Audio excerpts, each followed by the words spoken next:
What's the best human body cheat code, you know? Story 1: the quickest technique to wake up an arm that has been dormant from sleeping on the bed is to raise the arm straight up and allow the blood to drain back down. After that, just lay your arm flat and let the blood flow normally again. If you tend to get stuffy noses, try clearing just one nostril at a time. My right nostril is my favorite, although it's functional both ways. Lay on your side with your nostrils up, choose the side you wish to expose. Elevate your head using your hand until it forms a 45-degree angle with respect to the surface you're lying on. The upper nostril should be cleared quite fast by this. If it doesn't, try adjusting the angle of your head until it does. I find that this works most of the time, but it isn't foolproof. Story 2: in spite of your resistance, force yourself to engage in self care activities, such as dieting or exercising, and see them through. Your body is still adapting, so after the first few times, you won't want to do it again. After some time, though, it will start to feel natural. Over the summer, I rode my bike every day, and by the time winter came along, I had come to rely on that ride as much as I did on food. On that particular day, I became quite anxious unless I rode. Story 3: this tip came from Joe Rogan's podcast, but hanging really helps with a lot of upper body pains. That is, snatch something and dangle like a monkey bar.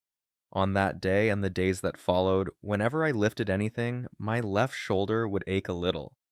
After my workout, I began hanging for 15-second intervals 5 or 6 times, and the aches and pains just went away.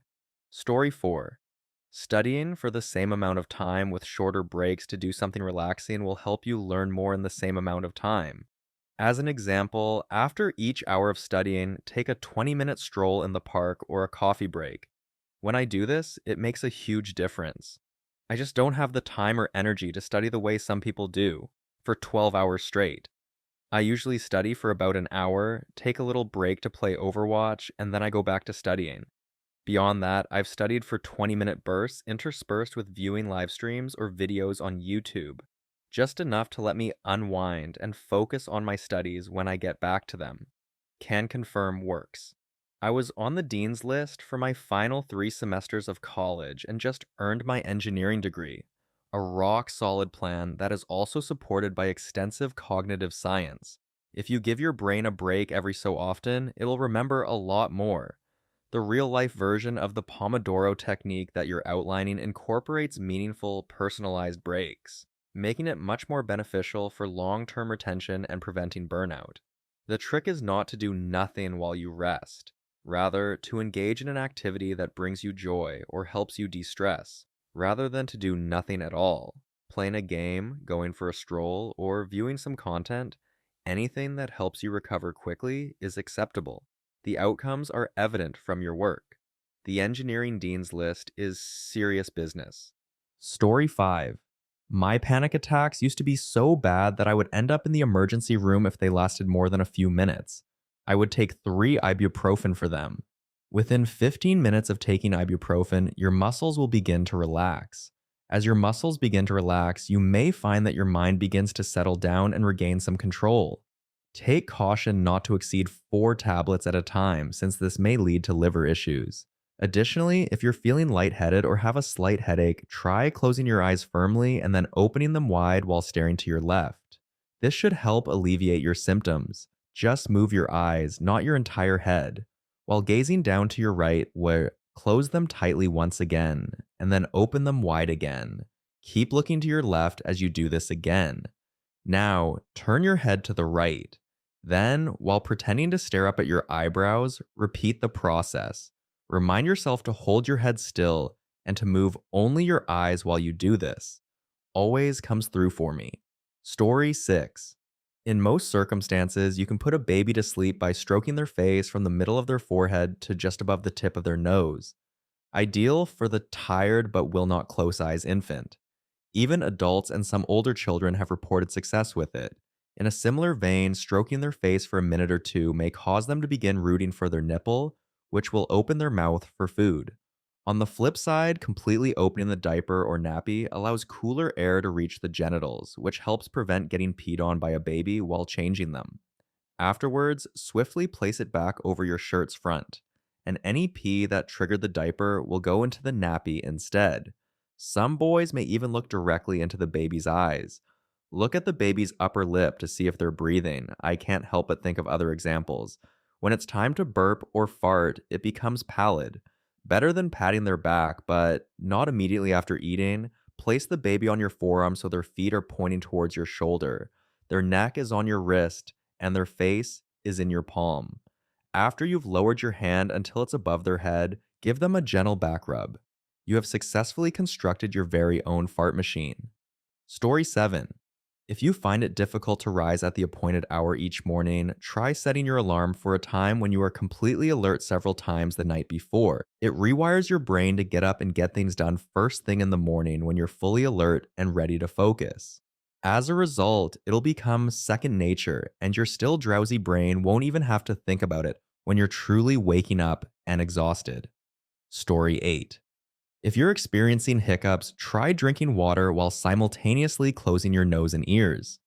A glass, cup, or other suitable vessel for drinking is required for this. Put as much water as you can fit into it, or use a straw to fill it up to the usual level. Apply earplugs with your index fingers, then rotate your hands to clamp your nose closed using your thumbs. Sure, you're gonna feel and look ridiculous. If you want to sip some water as you work, you'll need to lean over a table or counter. Try to drink at least 2 or 3 mouthfuls of water while plugging your nose and ears. You don't need to drink it all. Always gets the job done for me. Why it works is a mystery to me.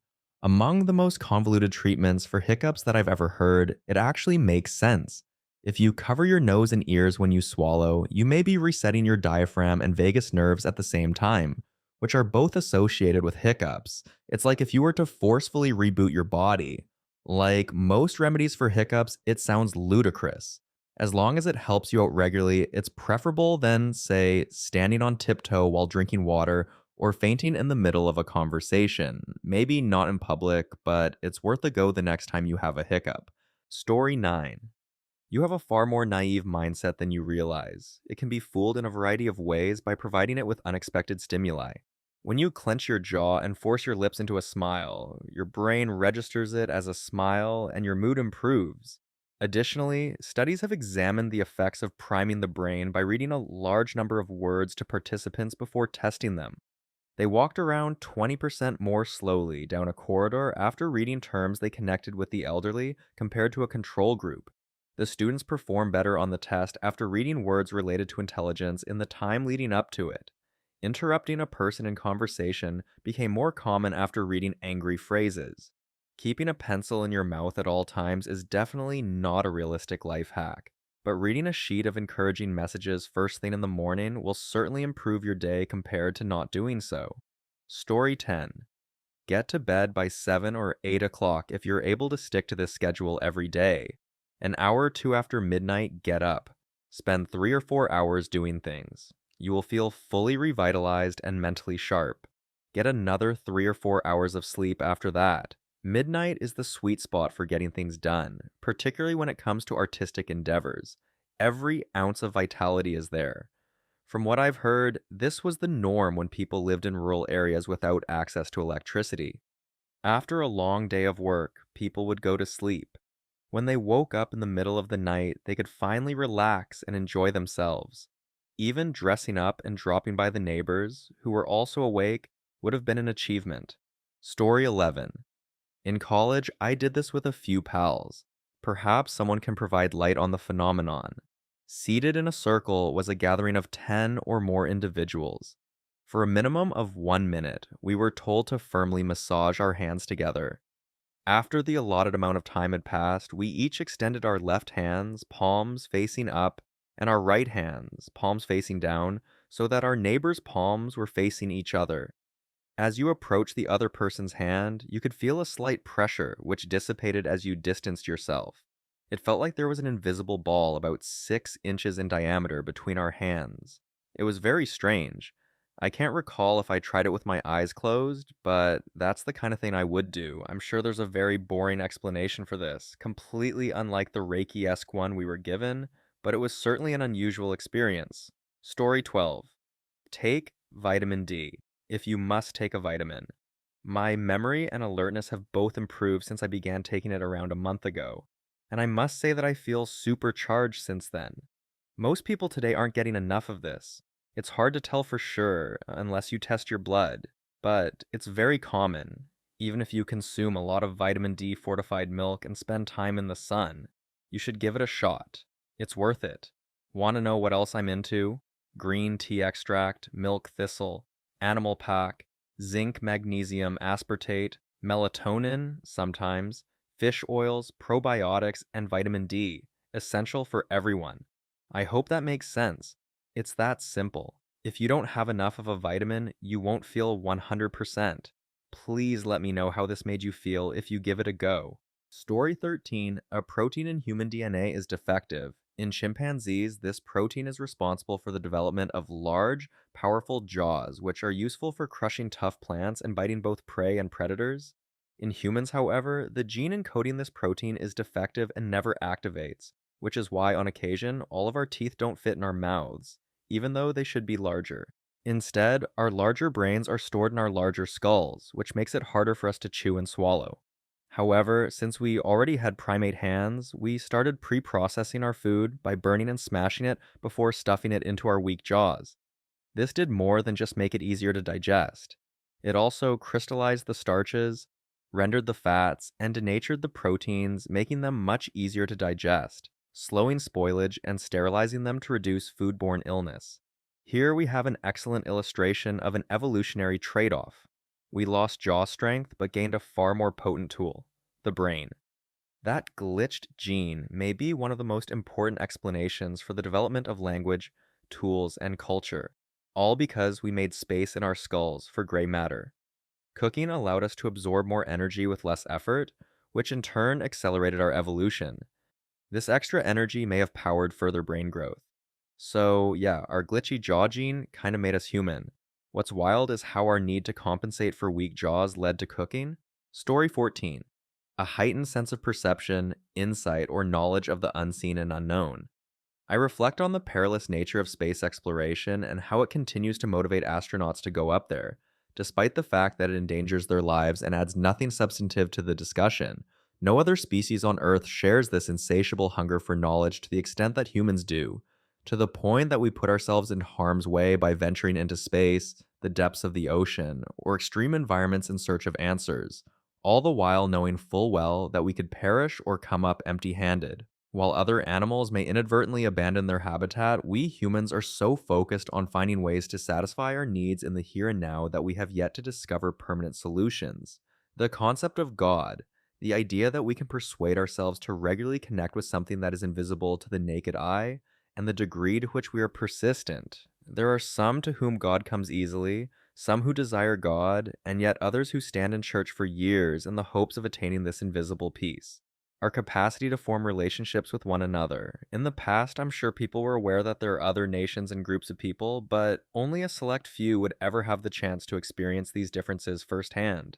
If you watch a historical drama, you'll see that, as part of everyday conversation, people would talk about foreign customs and traditions around the dinner table, and the interesting or immoral deeds of people in faraway lands would be tossed around like gossip or interesting facts. Clearly, at some point, humanity decided that table facts weren't nearly as interesting, so we began to find other ways to connect and satisfy our curiosity. This led to numerous innovations, such as better transportation, more opportunities to settle in new lands, and technological advancements that allowed us to communicate and access information. Story 15. If you pinch the skin between your thumb and index finger, you can suppress your gag reflex, but you have to pinch pretty firmly. Sometimes, all it takes is thinking about something to trick your brain into acting on that thought. For example, if you start pretending you're sick, your brain will start making you feel sick, even though you aren't. For people with phantom limb pain, it's like the arm section of your brain now controls your leg, or the face section now controls your hand. Soothing the corresponding part of your body can alleviate the pain. Story 16. Better vision is within your brain's capabilities. I am legally blind in both eyes, but my right eye has always had better vision than my left. 2200 for right and 2400 for left. Unfortunately, I had a retinal detachment in my right eye, which made it worse than my left eye, though I can still see out of it now. As a result, I had to learn to rely on my left eye more and more. After a year or two, my left eye's vision actually improved, and now it's at about 2160, though with a stronger prescription, it was 2200 on the old one. Story 17, Pattern Identification. The brain begins to recognize patterns and variances in inputs very immediately after birth. For instance, research has demonstrated that infants as little as 6 months old can effectively differentiate between extremely minor distinctions in sound between languages. The ability to recognize patterns is crucial for development in general and for language acquisition in particular. In essence, the ability to reason complicated thoughts and construct new knowledge stems from the brain's capacity to say, when I do this, this happens, and the result is consistent. The foundation of all learning is pattern recognition. It's incredible to think that our brains are already conducting small experiments as early as the time it takes for us to walk or talk. From observing and predicting to testing and adjusting, pattern recognition is essential for learning how to navigate social cues, solve problems, and eventually understand abstract ideas. Amazingly, this capacity not only confers intelligence, but also renders us vulnerable to phenomena such as superstition, conspiracy theories, and cognitive biases. Our minds are hardwired to detect patterns, and occasionally we perceive ones that do not exist. Story 18, Doze Off. Like it's a performance boosting medicine, closing your eyes and lying down, you convince yourself that you are just turning off. But on the inside, it's mayhem, in the greatest possible sense. During this time, your immune system is working like a silent night shift, rebalancing your hormones, repairing your muscles, and burning fat. And the worst part? When you're up at 1 in the morning scrolling through TikTok, nothing works properly. The secret handshake: make bedtime a holy rite, silent, frigid, and devoid of any blue light, magnesium, and glycine. Doze off as if it were the most crucial meeting of the day. Story 19, The Natural Dopamine. Hit. Morning sunlight. Tired and foggy, you punch the snooze button twice and grab for some coffee. Light, though, is what your body truly desires. When light enters your eyes, your brain releases the feel-good and motivational neurotransmitters dopamine and serotonin. You feel a natural surge of energy, your internal clock resets, and your body says, let's go. The code that works: quickly remove your sunglasses and step outside barefoot within 30 minutes of waking up. Though 5 minutes is fantastic, 20 can change your life. Looking up at the sun is like taking free medicine. Story 20, The Untried Endurance Secret of Zone 2. Cardio, possibly going uphill, you're walking quickly and breathing more deeply without gasping for air. Speaking would be easy for you, but singing would be a challenge. The second zone is where all the action is. Mitochondria, the biological power plants of your cells, are proliferating. This is more than just fat burning, it's engine tuning. Athletes refer to this as building your base, while scientists studying longevity consider it crucial. The code that works: 45 minutes each of 2 to 4 sessions per week. Easy to do, but once you feel the benefits, you won't want to skip your walks, cycles, or rows. Live a long, slow life. Story 21, The Hormonal Domino Effect and Compound Lifts. You lower yourself beneath the bar, and the weight makes your legs tremble a little. After then, you feel a surge of energy coursing through your body as you press down. Movements like squats, deadlifts, and presses convey a message to the entire body. Develop new skills, adjust to new environments, build strength. In addition to retraining your brain to physically overcome opposition, they also engage numerous muscle areas and set off chemical cascades. The code that works: do your lifts 3 to 4 times weekly, with an emphasis on heavy compound motions. Building resilience is more important than chasing discomfort. Strength training isn't something you do at the gym, it's something you do all the time. Story 22, Your mind's emergency drill means cold exposure. There you are standing before the shower, hesitating while your mind cries out, don't. However, you chill it anyhow. After the initial shock wears off, clarity sets in. The air gets thinner, the pulse quickens, and the previously foggy mind clears up. That's the rush of norepinephrine coursing through your body, followed by spikes of dopamine. Not only are you physically and mentally better off when you exit, but you're also more grounded. The code that works: cold plunges or showers, 11 minutes per week. Put it on top of your morning smoothie or after your workout. This is more than just exercise, it requires bravery on a regular basis. Story 23: Sauna means recharge your cells. While you relax, perspiration runs down your spine as you sit in the scorching heat. It's peaceful outside and you appear motionless. However, your internal processes are far from slow. Your pulse rate is consistent with a light jog. In response to cell damage, your body secretes heat shock proteins, which act as molecular cleaners. You unwind, your brain generates endorphins, and your body repairs itself. The code that works: 30 to 40 minutes in a sauna, 3 to 4 times weekly. Afterwards, take a cold shower to reap further advantages. 20 minutes of quiet time can do triple duty as detox, therapy, and healing. Yes, you read it correctly. While you're in the sauna, your body is actually engaging in deep internal work, such as increasing your heart rate, improving circulation, repairing cells, and restoring hormonal balance. The release of endorphins and heat shock proteins is like a full body reset. For 20 minutes of stillness, it's a stunningly efficient cheat code. When combined with a cold shower, it sharpens your nervous system and enhances resilience.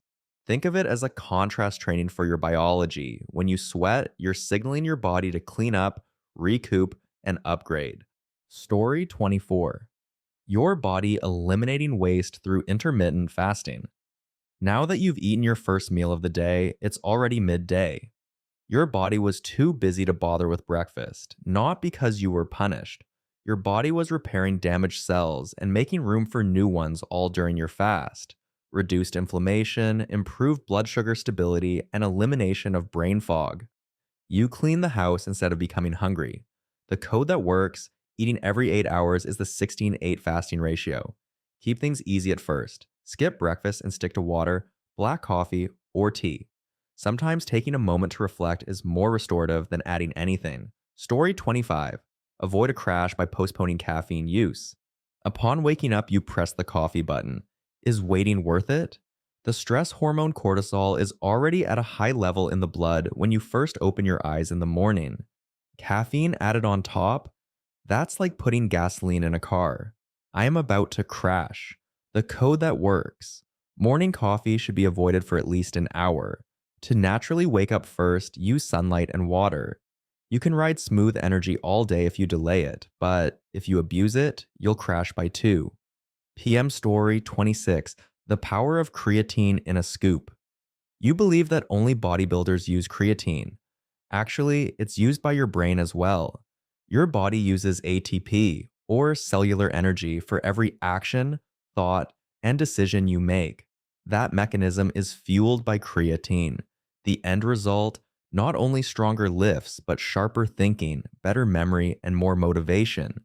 The code that works: I take 5 grams of creatine monohydrate every day without any loading, cycling, or fluff. Reliable, affordable. Imagine it as a mental and physical warm up for your workout.